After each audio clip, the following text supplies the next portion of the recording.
Which is the long term BP regulation.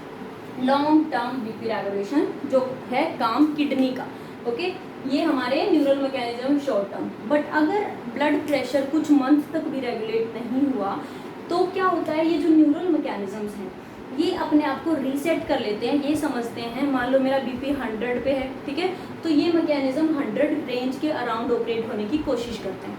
लेकिन अगर मेरा बीपी 100 से 200 पहुंच जाता है, ठीक है, और वो मंथ्स तक 200 रहता है, ठीक है, तो ये मैकेनिज्म्स जो है अपने आप को सेट कर लेते हैं 200 के अराउंड मेरा बीपी मेंटेन करने के लिए। मतलब न्यूरल मैकेनिज्म जो है ये रीसेट हो जाते हैं और ये समझते हैं कि 200 जो रेंज है वो मेरी नॉर्मल रेंज है, तो ये रीसेट हो जाते हैं। इसीलिए तब आता है रोल किडनी का, ठीक है, तो किडनी बहुत इंपॉर्टेंट रोल प्ले करती है जो हमें जानना है। तो बात करते हैं लॉन्ग टर्म मैकेनिज्म की। आपसे सेपरेट क्वेश्चन आ सकता है, सेपरेट शॉर्ट टर्म मैकेनिज्म भी क्वेश्चन आ सकता है, लॉन्ग टर्म भी आ सकता है।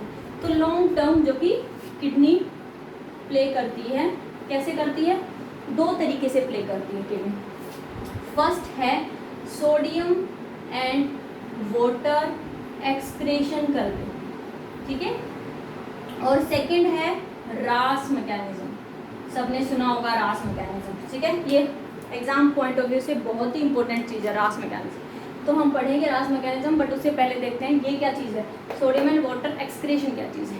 तो बेसिकली अगर हम ग्राफ ड्रॉ करें कि बीपी जो है वो राइज होता जा रहा है, तो एक्स एक्सिस में बीपी राइज हो रहा है, ठीक है, मान लो ये 50 है, ये 100 है, ये 150 है, ये 200 है, ठीक है, और वाई एक्सिस में जो है हमारा ये है एक्सक्रेशन, एक्सक्रेशन ऑफ सोडियम, ठीक है, एंड वाटर, ठीक है। तो जब बीपी राइज होगा, ठीक है, तो ऐसे ही बीपी अगर राइज होगा तो ये भी ऐसे ही राइज होगा, फाइन। तो सोडियम जो है एक अमाउंट तक जो है ये सोडियम एक्सक्रेशन भी ऐसे ही बढ़ता है। मान लो बीपी 120 है नॉर्मल, ठीक है, तो ये यहाँ है, तो अगर बीपी 100 से 150 पहुँच जाता है तो ये सडनली अपने आप को राइज करने की कोशिश करता है, 200 पहुँच जाता है तो सडनली और ज़्यादा एक्सक्रेट करने की कोशिश करता है। तो समझ रहे हो 20 to 30 mmHg जो है चेंज हुआ है, लेकिन यहाँ पे सोडियम की कॉन्सेंट्रेशन अगर हम देखें तो ये लगभग 1 से 3 टाइम ज़्यादा हो गई है। तो सोडियम को लॉस जो किडनी करती है वो बहुत स्पीड से करती है ताकि बीपी जो है वो मेंटेन रहे। तो ये सोडियम एंड वाटर कॉन्सेंट्रेशन जो है, सोडियम एक्सक्रेशन बहुत ज़्यादा बढ़ा देती है एंड वाटर एक्सक्रेशन बहुत ज़्यादा बढ़ा देती है, ठीक है, कई टाइम जो है वो वाटर एक्सक्रेशन बढ़ा देती है बीपी अगर इंक्रीज होता है तो, ताकि वो बीपी स्टेबलाइज हो सके, ठीक है। तो अगर सोडियम बढ़ रहा है तो इसे बोलेंगे नाइट्रीयूरेसिस, ठीक है, और अगर वाटर इंक्रीज हो रहा है तो इसे बोलेंगे डाईयूरेसिस, ठीक है।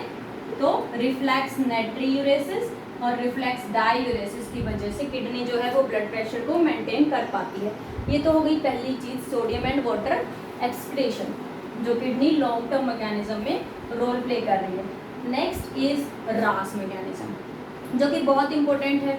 अब जब भी हमारा बीपी फॉल होगा, ठीक है, तो बीपी जब फॉल होगा तो ऑब्वियसली किडनी के पास भी ब्लड प्रेशर कम होगा, ठीक है, तो रीनल इस्कीमिया हो जाएगा जिस वजह से किडनी के पास ऑक्सीजन की कॉन्सेंट्रेशन कम हो रही है, ठीक है, रीनल आर्टरी में ब्लड कम आ रहा है, ऑक्सीजन कम आ रही है, रीनल इस्कीमिया, ठीक है। अब रीनल इस्कीमिया जब भी होता है तो क्या होगा, हमारा जो जेजीए एपरेटस है वो क्या सिक्रेट करेगा, रेनिन, रेनिन हार्मोन सिक्रेट करेगा, फाइन। रेनिन सिक्रेट किया उसने, ऑक्सीजन की कमी देखी, ब्लड प्रेशर फॉल हुआ जिसकी वजह से रेनिन सिक्रेट हुआ। अब रेनिन क्या करेगा, रेनिन जो है हमारा लीवर एक हार्मोन सिक्रेट करता है एंजियोटेंसिनोजन, एंजियोटेंसिनोजन, ठीक है। अब ये जो एंजियोटेंसिनोजन है ये जो है जब हमारे लंग्स के पास से जब ब्लड ट्रेवल होगा तो यहाँ से हमारा एक एंजाइम होता है ACE, एंजियोटेंसिन कन्वर्टिंग एंजाइम। ये इस एंजियोटेंसिन को एंजियोटेंसिन 1 में कन्वर्ट करेगा, फिर एंजियोटेंसिन 2 में कन्वर्ट करेगा एंड देन एंजियोटेंसिन 3 में कन्वर्ट करेगा, ठीक है। तो ये प्रोसेस होती है रास में। रास की बात कर रहे हैं हम, R for renin, A for angiotensin. अब एंजियोटेंसिन 2 वेरी इंपॉर्टेंट, ये बहुत ही इंपॉर्टेंट चीज़ है, ठीक है। अब एंजियोटेंसिन 2 जो है वो करता क्या है ये देख लेते हैं। ये पहली बात तो बहुत ही पोटेंट, बहुत ज़्यादा पोटेंट वेजोकॉन्स्ट्रिक्टर है। वेजोकॉन्स्ट्रिक्टर मतलब बीपी को पहले ही राइज कर देगा, ये वेजोकॉन्स्ट्रिक्शन करते हैं, पहली बात, ठीक है। दूसरी बात, ये एंजियोटेंसिन जो है ये हमारी किडनी के ऊपर एड्रेनल ग्लैंड होती है, उससे क्या सिक्रेट कराएगा, एल्डोस्टेरोन सिक्रेट कराएगा। हमारा एल्डोस्टेरोन क्या करता है, वो रेनल ट्यूब्यूल में जाके और सोडियम एंड वाटर रीएब्जॉर्प्शन कराता है, रीएब्जॉर्प्शन, समझ आया। तो सबसे इम्पोर्टेंट चीज, पहले इसने वेजोकॉन्स्ट्रिक्शन कर दी, दूसरा इसने एल्डोस्टेरोन के थ्रू वाटर वॉल्यूम बढ़ा दी, सोडियम एंड वाटर रीअब्जॉर्प्शन हो जाएगी, एक्सक्रीट नहीं होगा पानी किडनी से, ठीक है, तो वैसे ही ब्लड वॉल्यूम बढ़ जाएगी, अल्टीमेटली बीपी बढ़ जाएगा। इसके अलावा क्या करेगा, एंजियोटेंसिन 2 जो है ये हाइपोथैलेमस में जाके और इट विल स्टिमुलेट थर्स्ट, ठीक है, थर्स्ट मैकेनिज्म को स्टिमुलेट करता है, जिससे हम पानी ज़्यादा पीते हैं, इंक्रीज वाटर इनटेक, पानी का इंटेक बढ़ जाता है, and ultimately which will increase blood pressure. तो पानी का इंटेक बढ़ जाएगा, ब्लड प्रेशर वैसे ही बढ़ जाएगा, वेजोकॉन्स्ट्रिक्शन हो जाएगा, ब्लड प्रेशर बढ़ जाएगा, ठीक है। Sodium water reabsorption kidney waste नहीं होने देगी, तो यहाँ ब्लड प्रेशर बढ़ जाएगा, ठीक है। इन सब के अलावा एक लास्ट चीज़ है जो एड्रेनल कॉर्टेक्स से एंजियोटेंसिन 2 क्या करवाता है, ये करवाता है एडीएच सिक्रेट,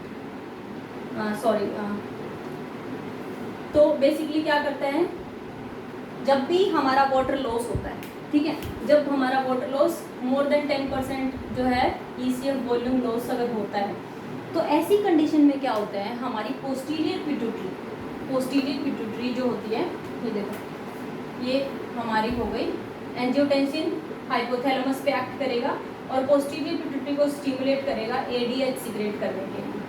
एडीएच क्या होता है, एंटी हार्मोन, ठीक है। अब एडीएच क्या करेगा, एडीएच जो हमारा कलेक्टिंग ट्यूब्यूल होता है, ठीक है, कलेक्टिंग ट्यूब्यूल नेफ्रॉन में जो होता है उसमें वाटर चैनल्स को बढ़ा देता है, ठीक है, ताकि वाटर एब्जॉर्प्शन ज़्यादा हो पाए। तो ये भी क्या करेगा, इंक्रीज वाटर रिटेंशन, ठीक है, रीअब्जॉर्प्शन और रिटेंशन को बढ़ा देगा ये वाटर चैनल्स को, एक्वापोरिन चैनल्स को बढ़ा के। तो समझ आया एंजियोटेंसिन का क्या काम है, ठीक है। सो बेसिकली इस तरीके से वाटर रिटेंशन फर्दर बढ़ जाता है। तो समझ आया, ये था हमारा किडनी से लॉन्ग टर्म मैकेनिज्म, आप कैसे आंसर करेंगे और क्या होता है। लास्ट बीपी रेगुलेशन में एक चीज़ रहती है विच इज़ हॉर्मोन्स। अब सुना होगा ना, हॉर्मोन्स भी रोल प्लेयर होते हैं इसमें। तो हॉर्मोन्स को आप सेपरेट कैटेगरी में लिख सकते हैं, क्योंकि हॉर्मोन्स जो हैं वो सारे ही मैकेनिज्म का पार्ट होते हैं, ठीक है, इंटरमीडिएट में भी रोल निभा रहे हैं। तो सिर्फ आप इस तरीके से लिखेंगे कि कौन से हार्मोन बीपी को राइज कर रहे हैं और कौन से हार्मोन बीपी को फॉल कर रहे हैं, ठीक है। तो इंक्रीज इन बीपी कौन से हार्मोन होते हैं, तो हम पढ़ ही चुके हैं एड्रेनल ग्लैंड से एड्रेनलिन, ठीक है, एक नोरेपिनेफ्रिन हम पढ़ चुके हैं जो कि सिंपैथेटिक स्टिमुलेशन से बीपी को बढ़ाएगा, ठीक है। बाकी एंडोथीलियल सिक्रेट करती है एंडोथीलिन, ठीक है। तो ये हो गए हमारे, और एडीएच हो गया, एंटी डाययूरेटिक हार्मोन हो गया, एल्डोस्टेरोन हो गया, ठीक है। तो ये सब जो हम पढ़ ही चुके हैं ये हमारे बीपी को राइज कराते हैं। इन बीपी को कम कौन कराता है, वीआईपी, वैसोएक्टिव इनहिबिटरी पेप्टाइड, ठीक है। देन एएनपी, एट्रियल नाइट्रियूरेटिक पेप्टाइड, एक बीएनपी होता है, ब्रेन नाइट्रियूरेटिक पेप्टाइड, ठीक है। नाइट्रिक ऑक्साइड जो एंडोथेलियम रिलीज करती है, वेसल रिलैक्स करेगा तो बीपी कम हो जाएगा, ठीक है। तो इस तरीके से ये हमारे हो गए हॉर्मोन्स जो बीपी को फॉल करेंगे, डिक्रीज करेंगे, और ये हॉर्मोन्स हो गए जो बीपी को राइज करेंगे। तो इस तरीके से हमने बीपी रेगुलेशन पढ़ा है। तो आपको कैसे बताना है, आपको बताना है शॉर्ट टर्म, ठीक है, आपको बताना है इंटरमीडिएट टर्म, आपको बताना है लॉन्ग टर्म, एंड आपको बताना है हार्मोन रेगुलेशन। शॉर्ट टर्म में हमने न्यूरल मैकेनिज्म पढ़े हैं, ठीक है, इंटरमीडिएट में local mechanisms, and long term में पढ़ा है किडनी का रोल। तो ये कंप्लीट करता है आपका बीपी रेगुलेशन, ठीक है। तो आप किसी भी बुक से पढ़ें, अगर ये पिक्चर आपको क्लियर है तो किसी बुक में कैसा ही फॉर्मेट दिया हो आप बीपी रेगुलेशन बहुत अच्छे से परफॉर्म कर पाएंगे। अब भी अगर आपको कोई क्वेरी है तो please let me know in comment box and subscribe my channel. Thank you so much for watching.